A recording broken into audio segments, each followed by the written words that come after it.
I spoke with Indigenous Affairs Minister Jenny Macklin about what she believes are the major issues during her visit to Nooka earlier this week.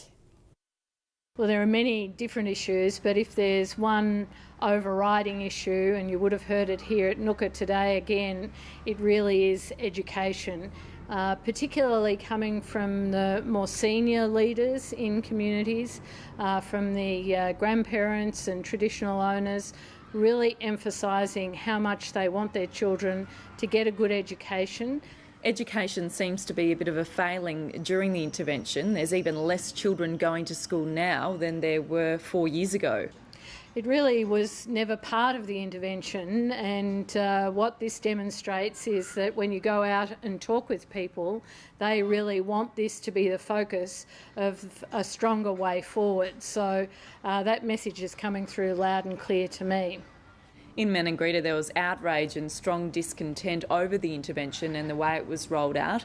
They say it's delivered nothing but broken promises. That's a bit of a damning indictment, isn't it? Well, there's no doubt there's a variety of views about different things that were part of the intervention or the Northern Territory emergency response. Some people, of course, do feel very strongly. There's one overriding feeling, it's that the way it happened at the start was very disrespectful and that people were very hurt.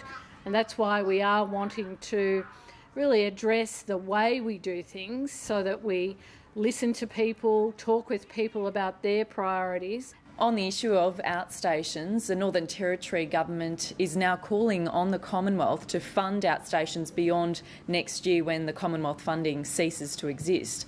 Is the federal government willing to fund outstations? Well, as you know, we're making an assessment of all of these budgetary issues. The outstations funding is one of them, but of course there's a lot of money that's been going into teachers as part of the Northern Territory emergency response, money going into additional policing. Of course, all of these issues will need to be considered, and we'll make decisions about these matters as we approach the next budget. On the issue of township leases, there doesn't seem to be a lot of support for them in Nooka or Maningrida. What are you going to do about that? This is quite a new idea for people in this part of the Northern Territory, and so as I said to the gentleman who raised the issue at the meeting today, they've said they want to negotiate, so I don't agree with you that they're not interested. They want to negotiate. They raised with me that they want to negotiate, and I've said to them, we'll sit down and negotiate.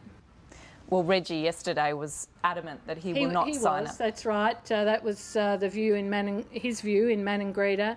And as I said to you yesterday, we have agreed that we'll continue to talk. We want to see business development in these communities.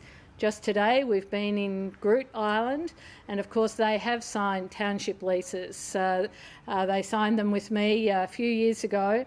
And the reason they signed them, and they reinforced that again to me today, the reason they signed it is because they want their communities to go ahead economically. The people on Groote Island understand that the land is still theirs, even though they have township leases. But essentially they are getting less rent from the Commonwealth because they have signed up to whole of township leases.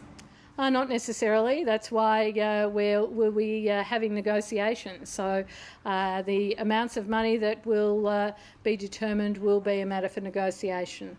Will you legislate if people don't sign up to these township leases? No, I've made it very clear we'll be negotiating. Were people made aware of the fact that the rent for these township leases is actually coming out of the Aboriginals' benefit account? It was quite clear where the money's coming from, and the important thing I think to really emphasise here, the Aboriginal benefits account is there for the benefit of Aboriginal people in the Northern Territory. And as the people on Groote Island are demonstrating, the reason they signed a township lease is because they think it's for their benefit. Minister, from your visits so far, where do you think the intervention will go next year? Well, we're still really just at the beginning, so I'd rather answer your question a little later. Once we've had the chance to talk further with people, I'll be going to other communities in Central Australia in the next week, and then we'll come back to the north a little bit later in July or August. Jenny Macklin, thank you for talking to us. Thank you.